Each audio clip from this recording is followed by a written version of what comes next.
What's up, fellas? Time to wake up and get your minds right. It's Wake Up Mintzy, presented by the fine folks of Dude Wipes. You'll never need dry, scratchy, crappy toilet paper again. One use of Dude Wipes will change your life.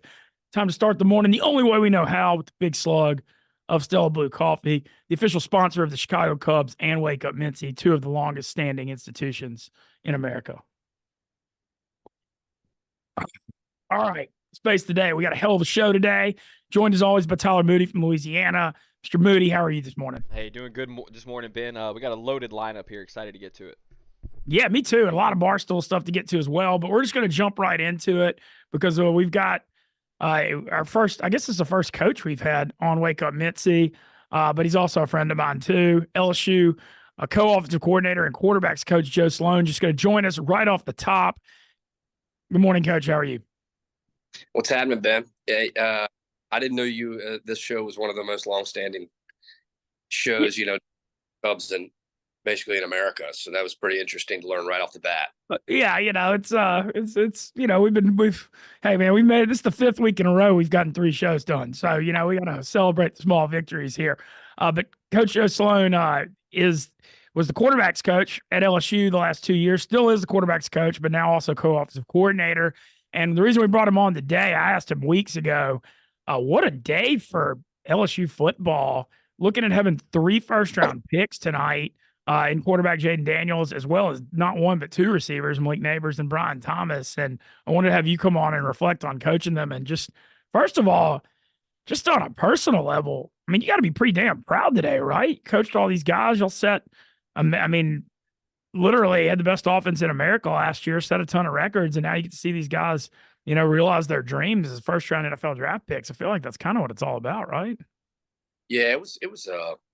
When you reflect on it, it's really cool. I mean, obviously, you get into coaching to try to help guys be their best. That's a huge piece of why I'm in coaching, is try to kind of help them realize their dreams, right? And become better people, better football players, and just set them up for success for life in whatever they do. And to watch these guys come in and kind of where Malik, BT, and Jaden were when we first got there, going into the first spring and into the first off season, and then to see it all culminate here in Detroit, and going to have 3 first rounders. That's really, really impressive. So just really a neat deal, really unique, really something that I don't think happens all the time, right? And you can't take it for granted as a coach. Like this is kind of a special moment for those 3 guys, and then for LSU football. So really cool.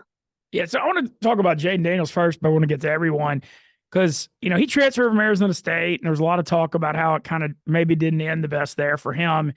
And then he came into LSU, and he starts 2 years. But I remember at the beginning watching him. I mean, I was at the Florida State game when he had the great 4-quarter comeback, and, and ultimately the extra point got blocked in New Orleans. At first, when I saw him play, he would step back and he'd kind of look at his one read, and then he'd tell you he was such a good runner. I mean, he was just an elite athlete, but it seemed like he would kind of, look at one read and then take off running. And then by last year, you're talking about getting to his 3rd progression, 4th progression, 5th progression, stepping out of the pocket, but still running a ton. How was he able to just develop so much in that year or two? And I guess it's probably something that's talked about all the time, right? Is there's no substitute for work. And I think really to talk about, I mean, Jaden's always been really talented and always been a really, really outstanding quarterback. But the hard work that he put in since he got to LSU, and specifically kind of really dialed in kind of this, I would say, in that off season, the work that he did to work on and highlight his strengths, and then also improve a couple of things that he needed to improve. That's where it came from. It didn't come from something magical or whatever else. It was work. He got there. He was the first in the building at 5:30. He did his work in the morning. He would go, right. He was very regimented. And he created that for himself, and that regiment, he followed it.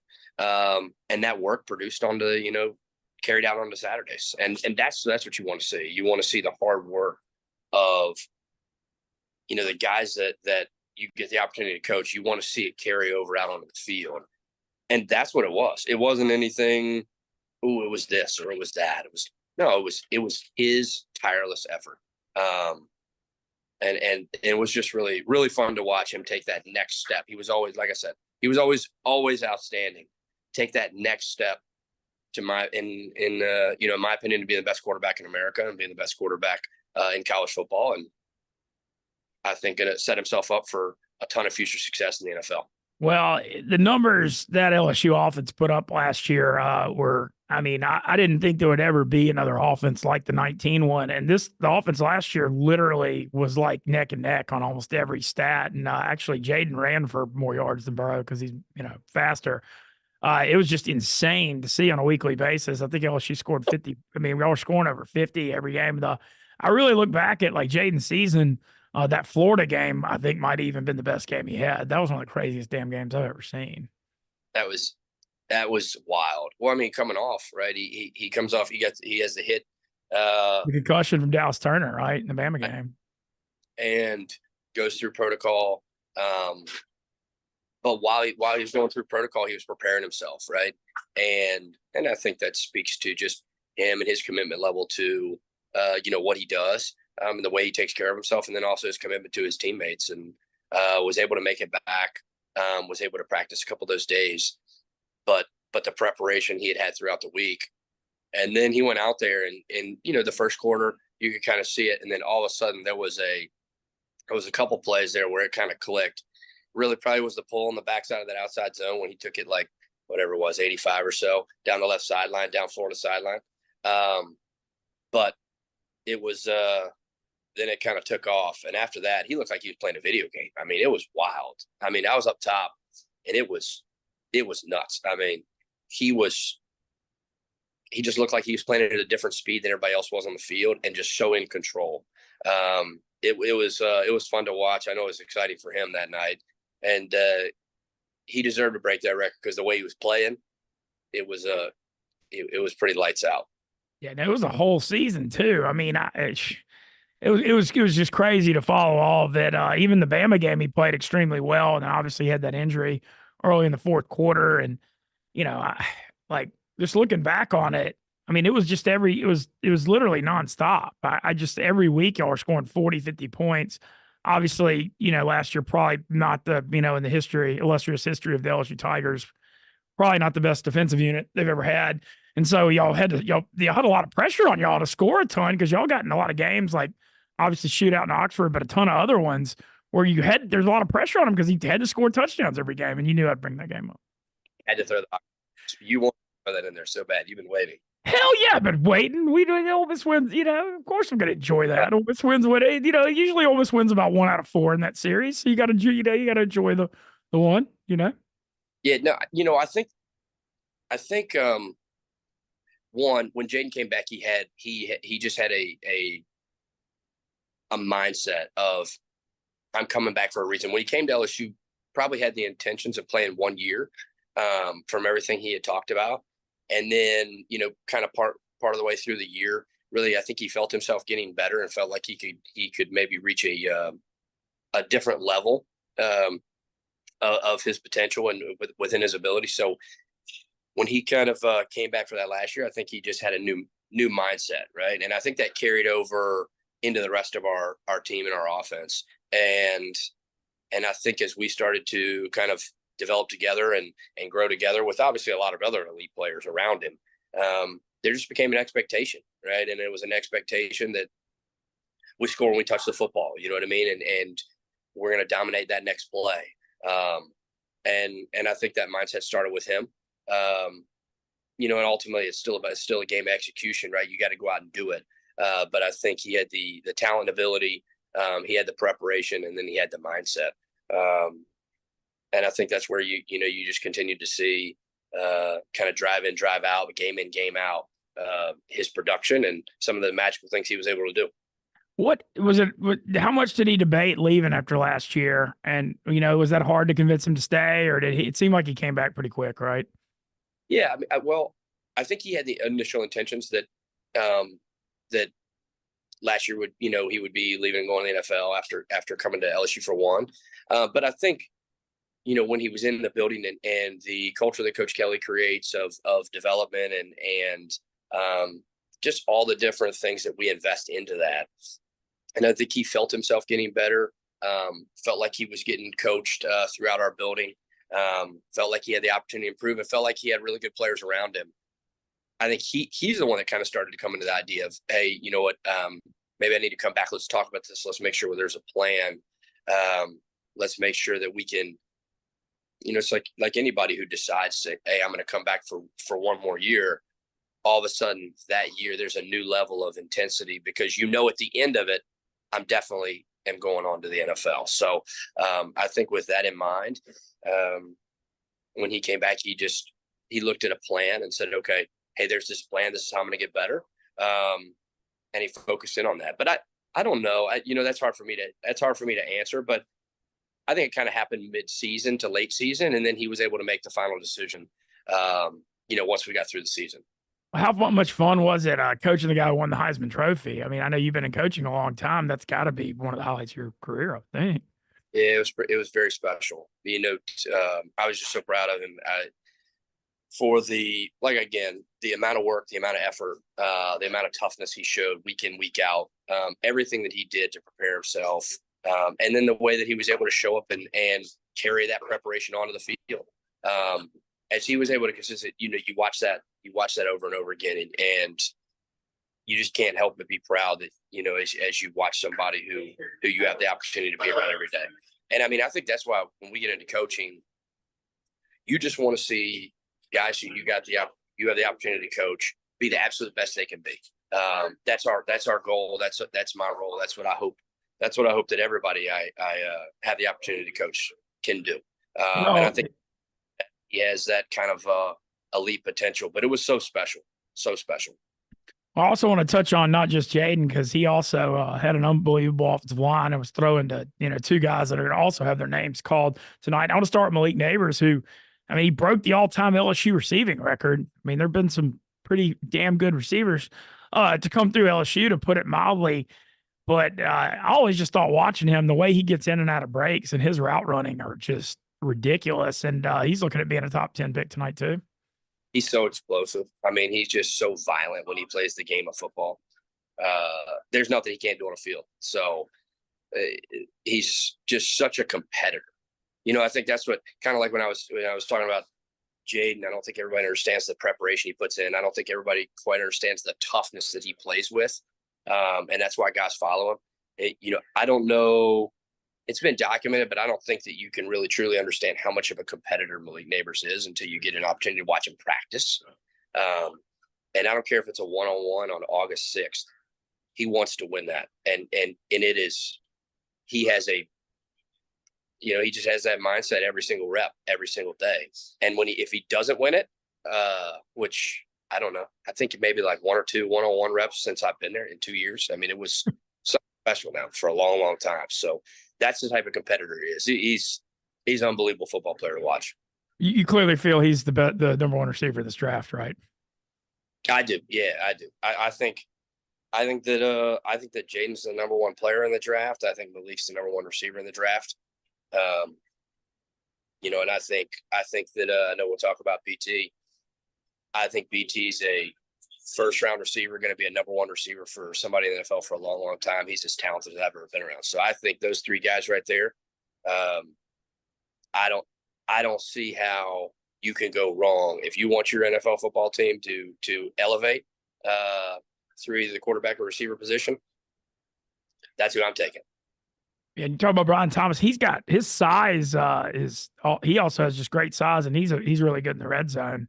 I feel like he's probably looking at mid to late first round tonight. Touchdowns in the Ole Miss game, but yeah, BT is fantastic. He is so talented. For him to be able to do what he can do with his body in and out of breaks, and everybody talks about his length and his ability to make, you know, vertical catches, fade catches, etc. But his ability to run the whole route tree, when you watch him get in and out of breaks and separate, play to the field because of his speed, also playing to the boundary with his size, and he's intelligent. He's a highly intelligent football player. So, man, I think sky's the limit for BT. I think he's just now scratching the surface of what he will become. I think he's he already obviously led the country. I think he led the country in receiving touchdowns. Yeah, he did. Fantastic last year, but I think his future, man, I couldn't be more excited and more proud of him. He's been fun to be around. He's got a great personality. He got a great heart, and he's worked really hard for this moment. So it's gonna be fun to watch him. You got any plans to watch the draft tonight and just sit back and enjoy this? I'm in Detroit. Oh, you're in Detroit. Hell yeah. Okay. That's awesome. Did a bunch of the LSU staff go up there? Or? Yeah, there's a few people here. So just, the opportunity, this is a cool experience. I mean, there's a bunch of stuff going on around. As you can tell, there's a bunch of stuff going on around. So trying to keep my eyes down, focus on you, Mintzy. Oh yeah. Hey man, I mean, a real sight for sore eyes. If there ever was one, last thing before I let you go, y'all just got done with spring practice. Obviously it's gotta be nice for you. Nussmeier's got a bunch of experience already, and he's proven it. He's had, multiple 300-yard games already. Torched Georgia in the second half of the SEC championship. Playing from behind a couple of years ago, looked really good in the bowl game. And the LSU thing, got some more stud receivers coming up, and then you've got what many people feel is the top of the offensive line in America coming back. How'd spring ball go? Yeah, I think I was really excited about watching our offense grow over the 15 practices. I think we definitely wanted to start from inside out. And especially when you have the O-line that we have right now, we want to build our offense from the inside out. We want us really to take on the identity of our offensive line from a physicality standpoint and set the tempo that way. And we know we're going to be explosive on the perimeter. I think, multiple guys had really good springs on the perimeter with what they were doing. But I thought our O-line did a really nice job of coming together and gelling as a unit and kind of taking that next step. And that's the quarterback's best friend. That's a quarterback's best friend. So give him the opportunity to not only develop a run game, but give him time back there in the pass game. I think we got the opportunity, just to accomplish a lot of things. We just got to keep getting better every single day. But Nuss had a really good spring. I thought, like I said, our O-line was really took a lot of strides forward, and then had some guys make some explosive plays on the perimeter. It's fun when you got all of a sudden, and I think what Cortez Hank has done, obviously with, Malik and B2 who we're just talking about, but you watch guys who he's coached for a couple of years, Kyron and Chris Hilton, and just their growth and what they're doing. And then adding some new guys to the fold and watching some of our younger guys continue to develop. It's been fun to see, fun to watch the development within the program and just how Coach Kelly sets it all up, and then how us assistants have kind of had the opportunity to work under that umbrella. But I'm excited for it. Definitely excited for it. But spring was fun. One fun story, because I used to do sports radio in Shreveport Bossier, and we carried Louisiana Tech games. You were the offensive coordinator, and Blake Baker was the defensive coordinator. I believe that was like 2016 to 18, something like that. And now here we are years later, and y'all the offensive and defensive coordinators at LSU. It's just unbelievable. What a come up.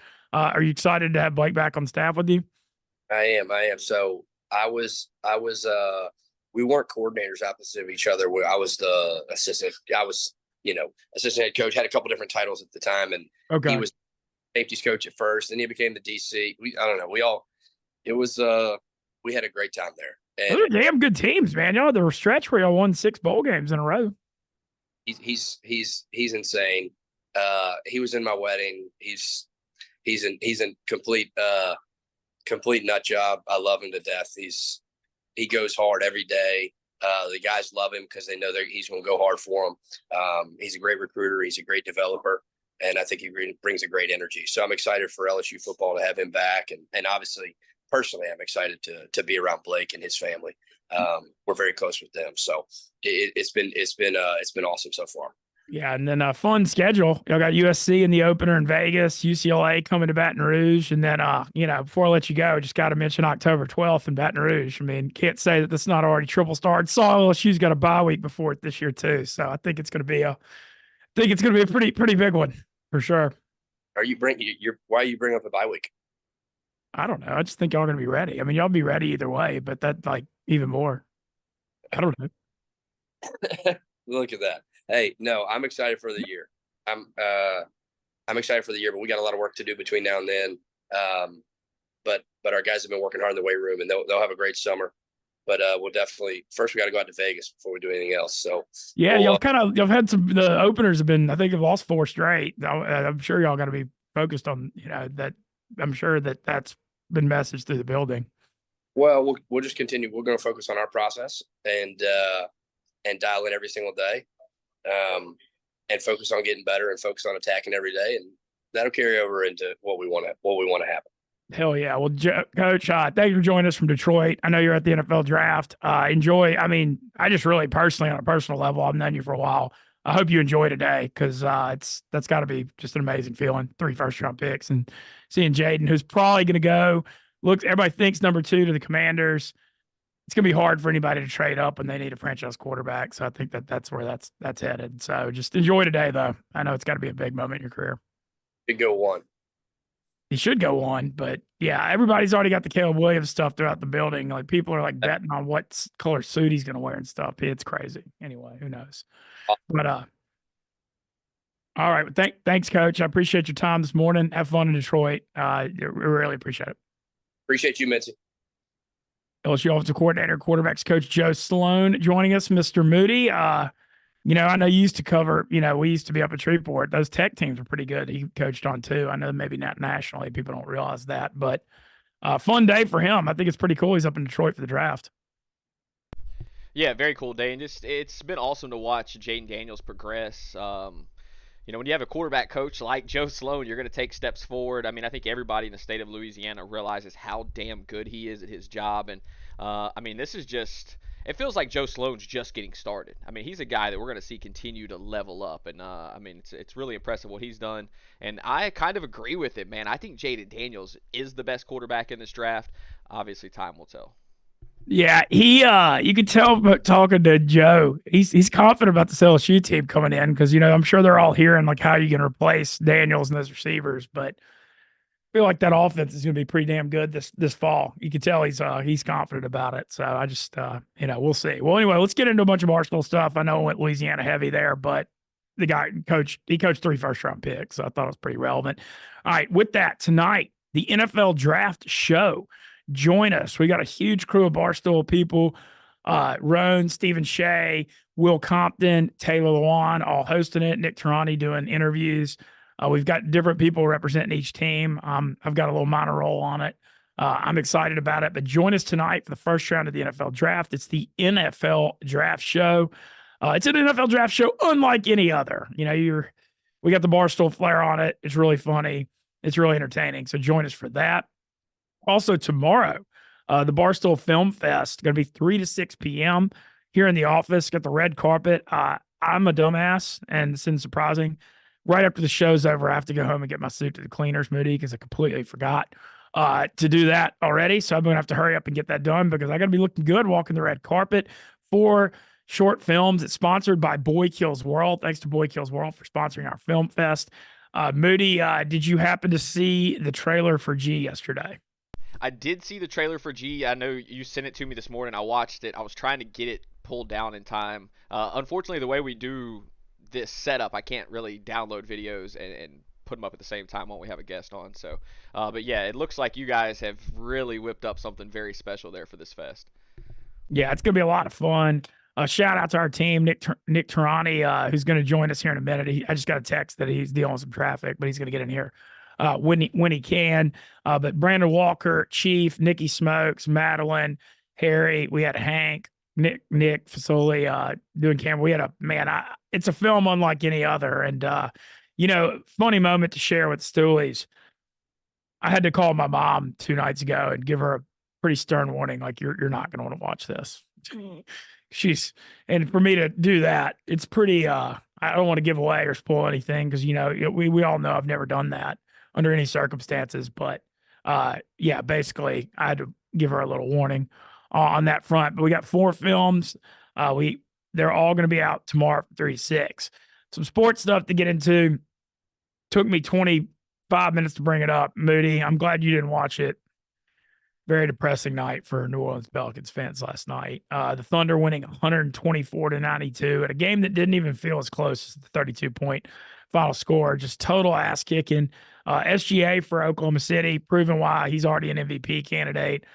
Chet Holmgren went off. Everybody went off for Oklahoma City.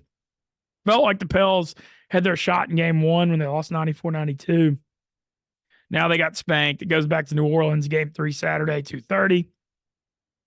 Just got to hope you win game 3 to force this to be some kind of an interesting series. But right now, I'm going to game 4 Monday night in New Orleans. I got awesome tickets on the wood, but I can't say I have the highest hopes about this going more than 5 right now. You never know, though. You never know. They play the games for a reason, but tough one for the Pelicans. Brandon Ingram he's off an injury, so you can't like totally just point the finger at him. He's coming off a pretty tough knee injury, but he had a horrible first half last night. CJ McCollum struggling as well. It's clearly missing Zion Williamson.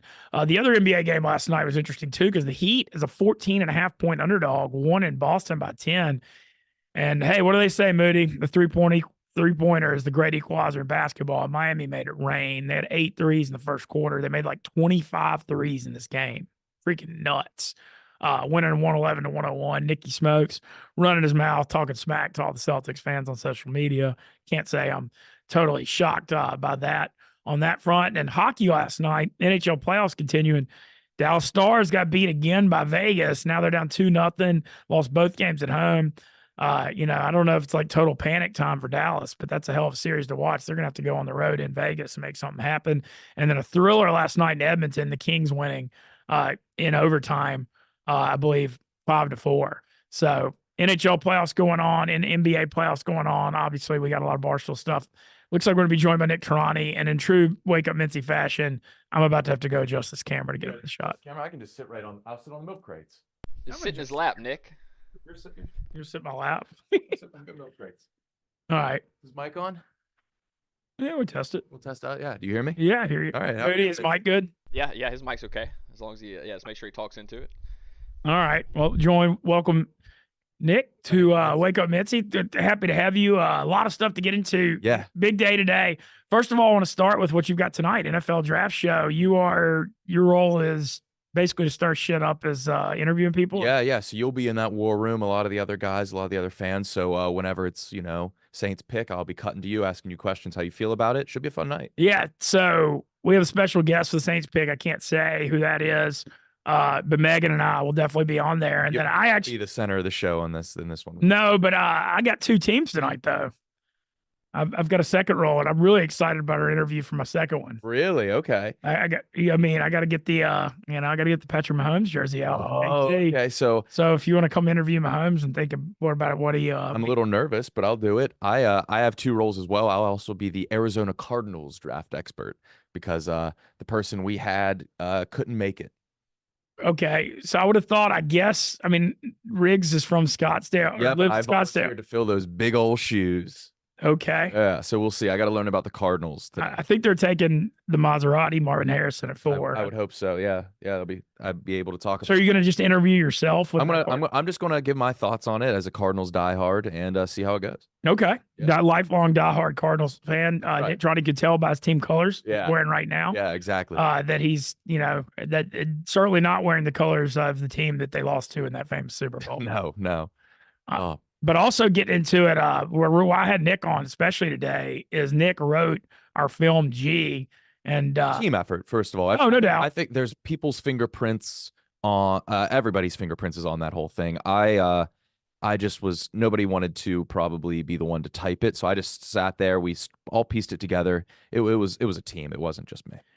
The Film Fest thing, everybody in Barstool has talked about how much fun it was to do it. And they did a great job of kind of putting people together that don't have shows together. Yeah. And, man, I just had an unbelievable experience with it. I just thought it was so much fun. And we got 4 short films, 5 to 7 minutes coming out. We had the trailers come out yesterday. We had the posters already out. Red carpet event, 3 to 6 p.m. tomorrow with the sponsored by Boy Kills World, which also comes out in theaters tomorrow. Yep.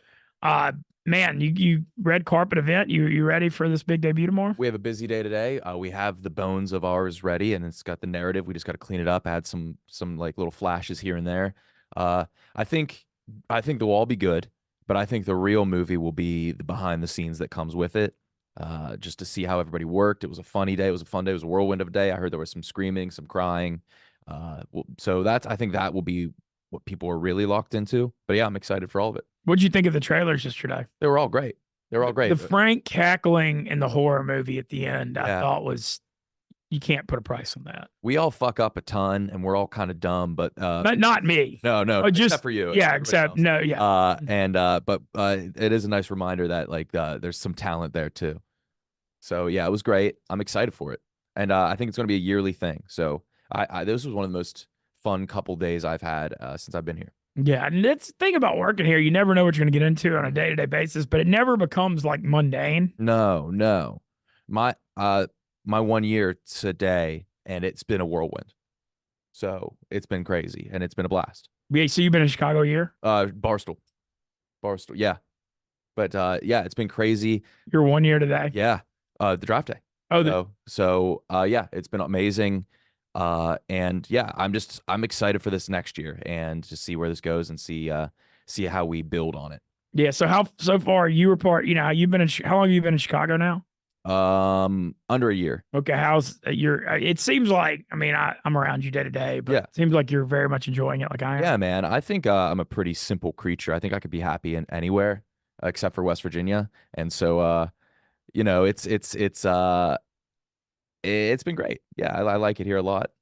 Well, you just got back from Italy, I believe. Yeah. The picture of you with the cigarette outside the Roman Coliseum was kind of iconic. That's the only picture I have from vacation.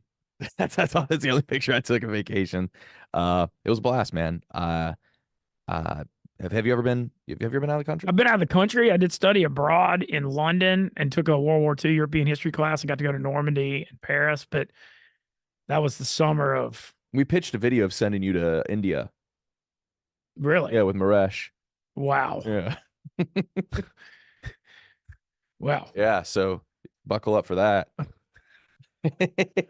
Donnie, one time Don tried to get me to go to China with him too. Oh my God. Yeah, I don't think I feel like I would get Real stuck crowd. over there and never end up coming back. I feel like you could get it's a big place, Like man. I feel like I would if I made some kind of mistake there. You in a Chinese prison would be really good content. Think of that mugshot. Those T-shirts would. I think everybody in America. It would be like Save Ferris. It would. Oh God! Speaking of T-shirts too, we got new King of the South shirts out. The picture of me May I yesterday. say something? Best merch that's ever been in the Barstool store. Best merch ever. You heard it from Nick. So buy them. Moody, do you have that shirt link? Yeah, I got the picture up right now. Yeah. Okay, awesome. Yeah, I guess Megan randomly found that, tweeted that out yesterday. But man, Maybe somebody sent it to her. Yeah, but that exploded. That was a crazy day yesterday. And then it got upscaled, and it's perfect. It is. Mintzy, I stared at it. It was like that other scene from Ferris Bueller where his friend that wears the Red Wings jersey is just staring at that Monet, and I was just staring at it, and it was the first time I felt something from art in a long time. First time okay. Yeah. Well, the funniest one to me was the one where they had the people with all the pictures. Yeah, they put it over the Mona Lisa. Yeah. Yeah. That was my buddies were dying. I had a friend tell me he's buying like 10 to 20 of them. Yeah, so. and we need to get that framed in office here. Well, I just never know. Life is so funny. I would have never thought my composite picture. You really looked like you threw them back. Oh, I did. Yeah. Were you like a case of beer a night guy? I was pretty aggressive back in the Yeah. day. I definitely enjoyed myself. What was your beer of choice? During those days in the frat house, we were drinking the Natty Lights. Yeah. Crazy. They were all got to do the cheap beer at that point. A lot of Beast as well. Beast Ice, yeah. Yeah, there was a lot of that. And then, it was just like I lived on the bottom floor of it. And you'd have like the party gravy all over the floor. It was just, that is one of the more disgusting phrases I've ever heard. But yeah, that's it was wild times. It really worked hard for that 1.2 GPA. Yeah, it makes sense why you're there for that long. Yeah, that's fall of that sophomore year. Enjoyed you hosting the act yesterday, having me on. Oh yeah, of course. And yeah, as you always have, every single time you're on there, you share something new. It makes me really excited for your stand-up show coming up. Yeah, I want to mention that too. Laugh Factory, May 16th. I'm hosting comedy night. You're a part of it. Mook a part of it. Chris Bader a part of it. Great guy. I'm super excited about that. I saw Brandon Walker did a good job, and I'm going to work on some the hosting thing. Probably a couple short story, funny stuff. Yeah, and then just transitioning. Low pressure gig, just to kind of talk a little bit. You can talk forever, so you'll be just fine doing that. But like Brandon was nervous when he first did it, then he got done. He said it was a blast. So it's a fun night. So you've been doing stand up too. How long have you been doing stand up Oh, stuff? not very long at all. Are you enjoying it? I'm a hobbyist at best when it comes to it. Yeah, it's a fun thing to do. I've been really lucky to have like a platform to where I don't have to do open mics. I can just like open up for Sass, open up for Mook, and it's been I like doing it. It's still a little nerve-wracking, but I like sitting down and writing and just messing around with it. Yeah, I used to the first couple times I did, I hated it, but now I'm having fun with it. Okay. Yeah. So, and like what I always, I've been watching more comedy and stuff lately. What's crazy to me is the people can do like, I went to Francis's show, for example, in Nashville, and like to be able to do that for 45 minutes is, I mean, I know you have like a routine and have it set, but that's like, Francis is incredible. He's going to be, he announced that he'll be in Chicago filming a special. oh, really? Yeah, I'm going to be in the audience for that. You should. Oh, I'd love to come to that. I was so impressed by that. And just even getting up there for 10 or 15 minutes looks, having an hour of material is, I can't even fathom. And just having to recite, it's an art form for sure. And those guys are in a league of their own. yeah, well, I'm super excited about that. That's May 16th. What else you got coming up? I know the Anus podcast still rolling. Yeah, that came out today. I'm working on a little solo video that I've been writing and stuff. Spend a lot of time in that. Here I'm just like I'm this summer I'm going to try to be a little bit more ambitious, a little bit weirder with some stuff. And okay, if it doesn't work. But I'm gonna start doing stuff that is fun for me. Okay, that sounds good. Well, the beauty is we get the runway to kind of have freedom, and they just want us putting out content. So yeah, exactly. I have no idea what that means if you're getting weirder. No, I'm going to try to get a little weirder, but we'll see. Thanks, Vince. But I actually have to go edit out. No, you're good. I appreciate you coming by. Nikki Clicky coming by, making a Wake Up Mintzy appearance. As always, check out. We gotta get KB No Swag. I know. I was just going to bring up how we're going to have to like. He keeps every time I ask him, he keeps saying we'll do it, and then we can't get anything pinned down. Talking about KB because all the chat and everybody's asking when's KB coming on here, and I keep asking him, and I don't know. He's out this week though, so it wasn't going to happen this week. But thanks to Nick Turani for coming on. Can't wait for the red carpet debut of G tomorrow, 3 to 6, and then NFL draft show tonight. So as always, a lot of fun stuff going on at Barstool. Moody, getting into the draft stuff today. I think we've kind of broken it down some the last few days. We're going to be joined by Stephen Cheah here in a few minutes. I guess you've already sent him that link, right? Yeah, Cheah has the link. He's supposed to check in at 8:45. Okay, cool. We'll get into the draft tonight. It's a loaded draft, and it's kind of one of those things where you never know year to year in the NFL what the draft's going to be like. But this one, I mean, one of the better ones I've seen in a while at the offensive tackle position, the wide receiver position, bunch of quarterbacks, and the defensive players have kind of gotten lost in the shuffle. But tonight, it's a celebration for Barstool Chicago. Everybody here is so excited about starting the Caleb Williams era. I think Jaden Daniels goes second to the Commanders. I know there's probably some teams interested in trading up for him, but I just don't know. The Commanders need a franchise quarterback. They just hired Dan Quinn. They got a new owner. Seems like a spot where you go ahead and get your guy here if he's your guy. I'm starting to think, people have been wondering a lot about the New England at the 3 spot, but they also need a quarterback. I think they're taking Drake May. I really do. I know New England's always kind of a secretive organization, not like tipping their head. And they're known for trading back, but what's their quarterback roster right now? Jacoby Brissett and Bailey Zappi. I think Brissett's a fine backup, but I think you're going to see them take Drake May, and then I think Marvin Harrison goes 4 to Arizona. I think Malik Neighbors. I don't know, Moody, who do you think's better, Malik Neighbors or Marvin Harrison? I don't think you can go wrong with either one of them, to be honest with you. I mean, I think they're two absolute studs. So there's no wrong choice here. I saw more of Malik Neighbors play this past year, and just his route running is so good, man. I mean, he's crisp in every way. Obviously, Marvin Harrison is as well. I feel like if Marvin Harrison wasn't named Marvin Harrison Jr., Malik Neighbors would be ahead of him, but because of the pedigree, we're seeing Marvin Harrison coming off the board likely first. Yeah, that's what I think kind of too. And I think they'll all have great careers. Don't get me wrong. I mean, I don't think you can go wrong, but I think the Arizona's been linked to Marvin Harrison for over a year. And so I think you're going to see that at 4. And then the real question in the draft is the Chargers, who have the 5th pick, is fascinating because there's so much talk right now about J.J. McCarthy, the Michigan National Championship quarterback, and his rise in the draft. And you've got really quarterback needy teams with Minnesota at 11, Denver at 12, and the Raiders at 14. And Minnesota specifically has the 23rd pick as well. And so feel like it's a very obvious world where the 11th and 23rd pick plus some other stuff gets shipped to the Chargers. And what a story that would be is if Jim Harbaugh, who coached McCarthy in college, made this trade with that pick. And if McCarthy ends up in Minnesota, but a lot of people think that could happen. I think the Chargers need a wide receiver. Last year, Quentin Johnson didn't show a lot as a rookie. Keenan Allen now in the Chicago Bears, and Mike Williams is made of glass. And so I wouldn't be surprised to see them take a receiver. But I think you could trade. This is a loaded receiver class. I mean, I think you could trade down, get more draft capital, and still get a good receiver. But I kind of think that's what's coming there. And then, what happens to the New York Giants at 6? I think that's why whoever wants McCarthy is going to want to get up to 5, because there's a chance the Giants could take him at 6, because it doesn't seem like they're married to Daniel Jones long term right now either. So that's going to be really fascinating to follow. Curious, I feel like a lot of people are saying Brock Bowers, the Georgia All-American tight end, to the Jets at 10. I think that'd make a lot of sense to give Aaron Rodgers another weapon. The Jets are in win now mode too, so maybe they could take a tight end in the first round, which is a luxury. I think a lot of these offensive tackles will be coming off the board after that. I think the Saints are guaranteed to take an offensive tackle first round. I just don't even – I literally don't see how they even look at anything else with the current situation there. It's really, really, really bad. But that's kind of most of the stuff I'm looking at with the draft, but can't wait to get it going. It's going to be a lot of fun. I love the NFL draft. Do you like the Thursday night thing versus the old Saturday, Sunday thing? Yeah, I do. I like the first round kind of being segmented by itself. It gives it a different feel. It's 3 days long, and that's one thing that the NFL's done a great job of, is figuring out how to maximize their TV time. They've done it with Monday Night Football over the years. They've now done it with the NFL Draft. The NFL does a hell of a job of maximizing their TV time. They really do.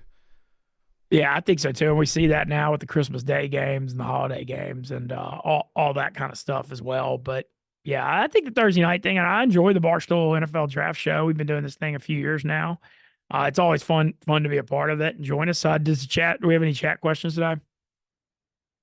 Not yet. Let's see if y'all got anything, chat. Let me know here. Yeah, we got Cheah on here in 2 or 3 minutes yeah, too. Cheah should be joining pretty soon.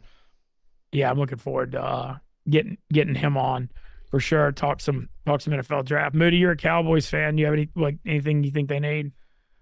I mean, it's just so interesting because the Cowboys had such a good roster to begin with last year. I mean, they were just loaded across the board. I mean, wouldn't surprise me to see them go offensive tackle here. That's kind of the Cowboys make these picks sometimes where they're not sexy, but they end up being very solid picks. For as much shit as people give Jerry Jones and Steven Jones, they actually do a pretty good job at evaluating talent and collecting good players. So as far as the Cowboys are concerned in the draft, I usually have pretty good faith in them. It's just once the football games start, that's when my concerns begin. Well, really just the playoff games. Yeah, the playoff games. But I mean, it seems like the regular season's been pretty damn good. Yeah, it's just we'll see what they do. I figure they go offensive line here. Probably something that's not too sexy, but makes sense in the long run. Yeah, well, Tyron Smith now a New York Jet too, after having a really, really good Dallas career for a long time. So I could see them wanting to replace him, especially with this draft being solid in offensive tackles. I think Dallas Turner is the best defensive player in this draft from Bama, the edge rusher. I'm curious to see where he comes off the board. I think Atlanta at 8 is a possibility for him. But, we talked about with Liam Blutman yesterday, Terry and Arnold, the corner, also one of them. Oh, there's our NFL senior draft analyst. His big day today. You could just see it. I could see it in his skin and his smile. Stephen Cheah fired up for today, and we appreciate him taking a couple minutes to join us on Wake Up Mintzy, presented by Dude Wipes and Stella Blue. It's your big day. How are we feeling this morning? Great. Draft day is always a really fun treat. I've been prepping for this for months. Excited, grinding.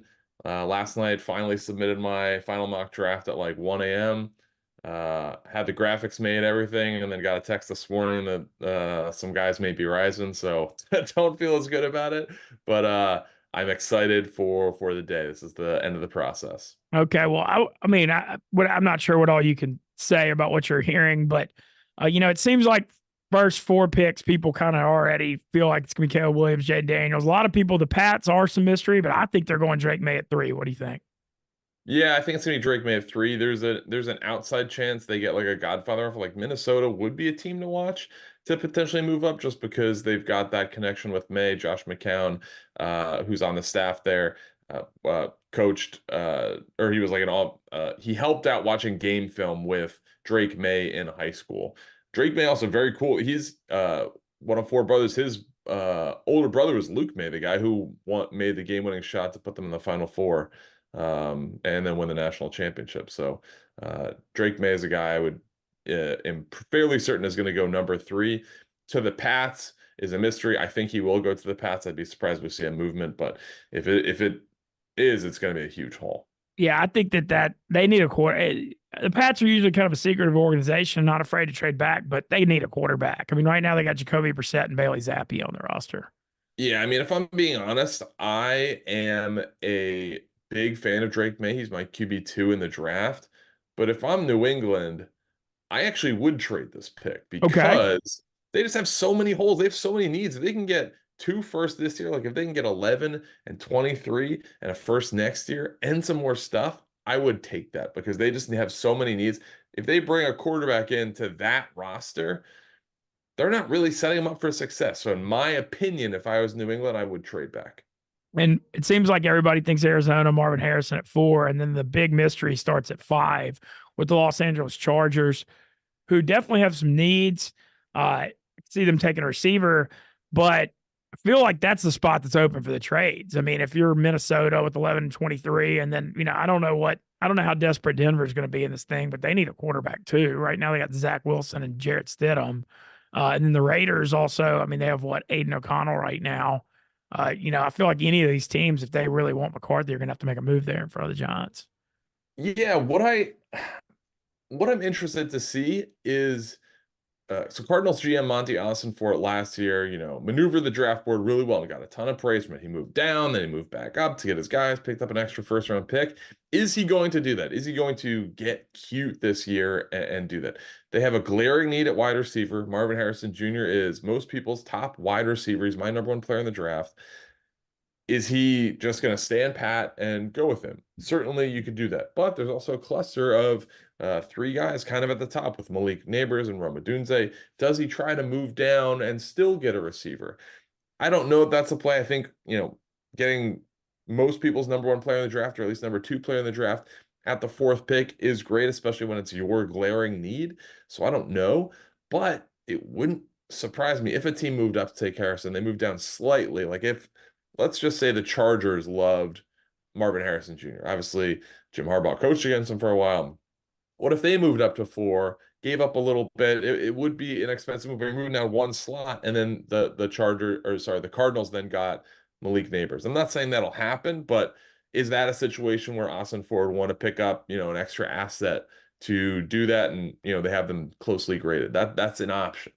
Okay, so you had Harrison, Arizona at 4. Where did you have Neighbors and Odunze mock to?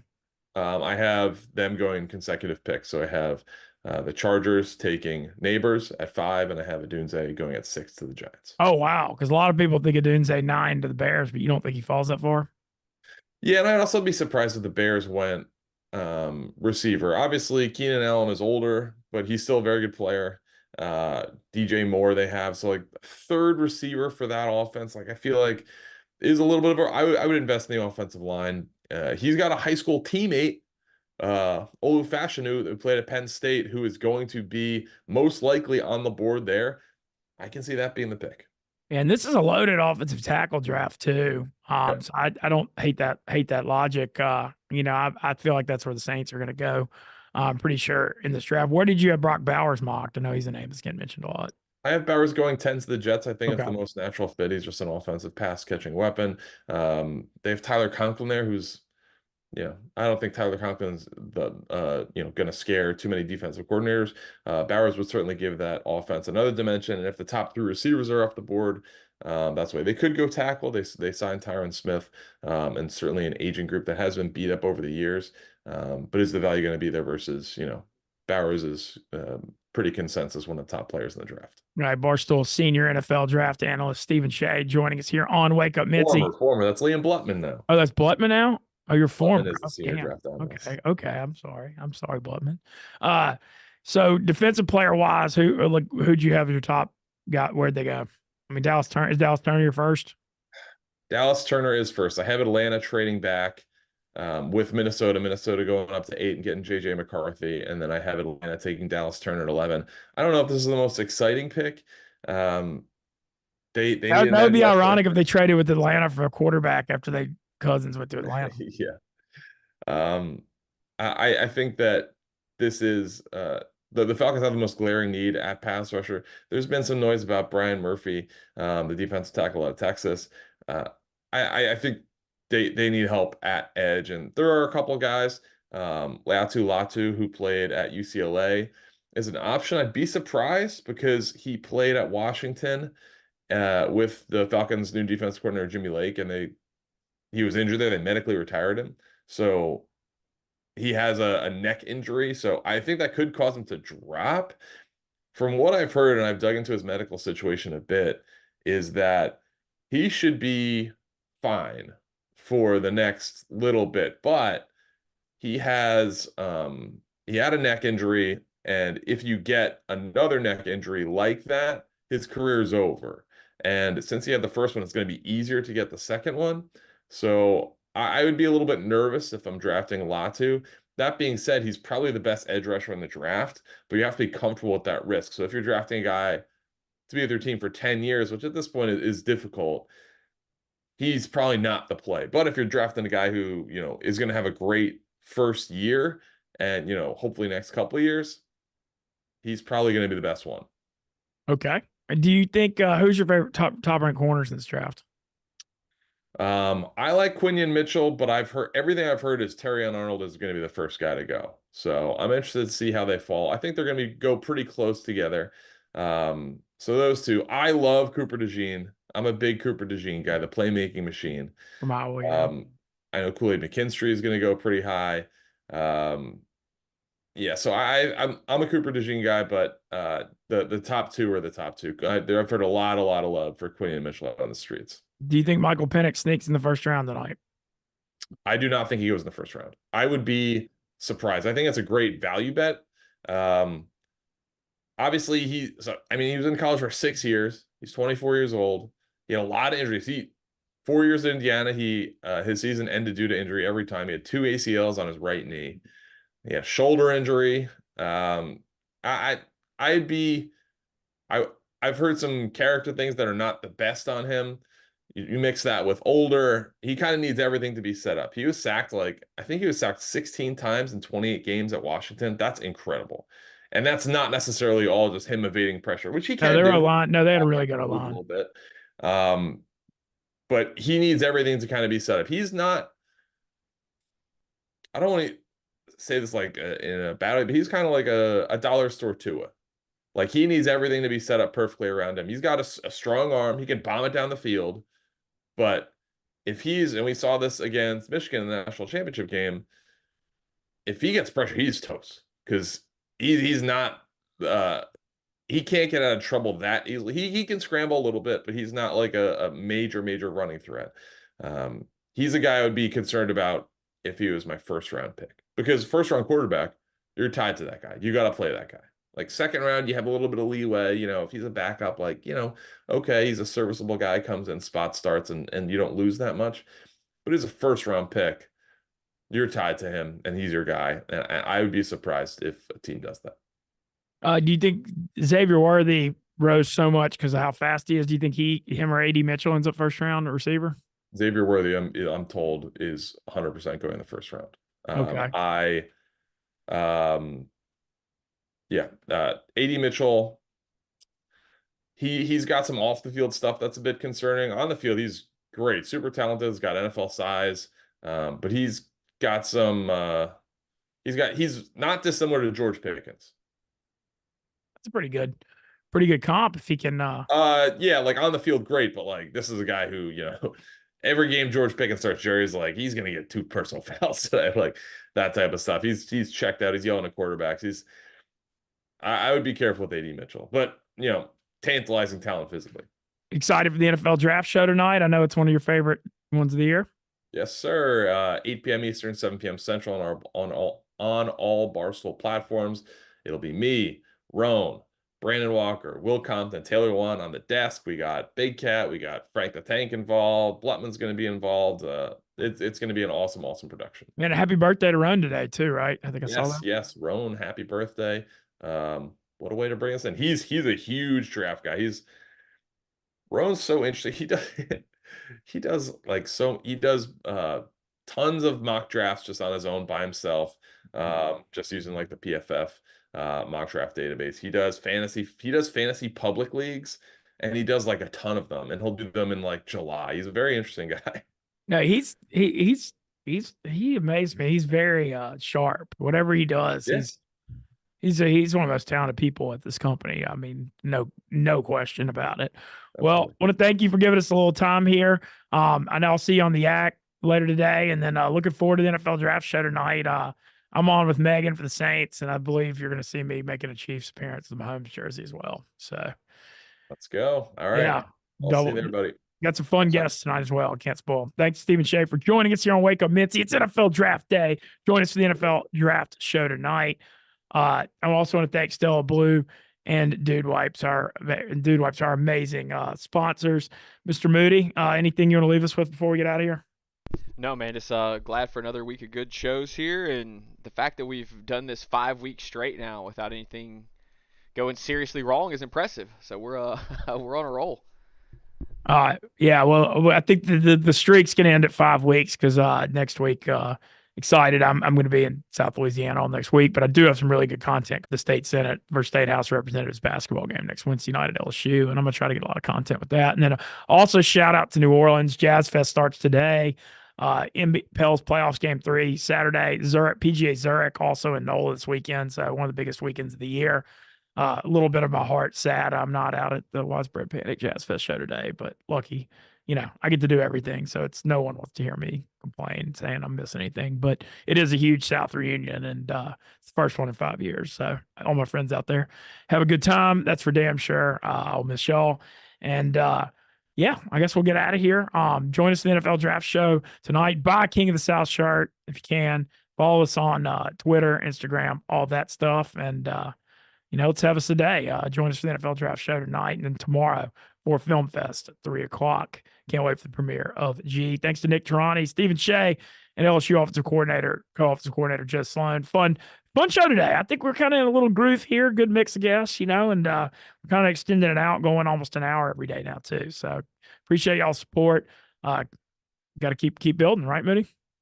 Yes, sir. We'll see you in 2 weeks. All right. Take it easy, boys. What's up, fellas? As y'all know, it's been a hell of a messy year.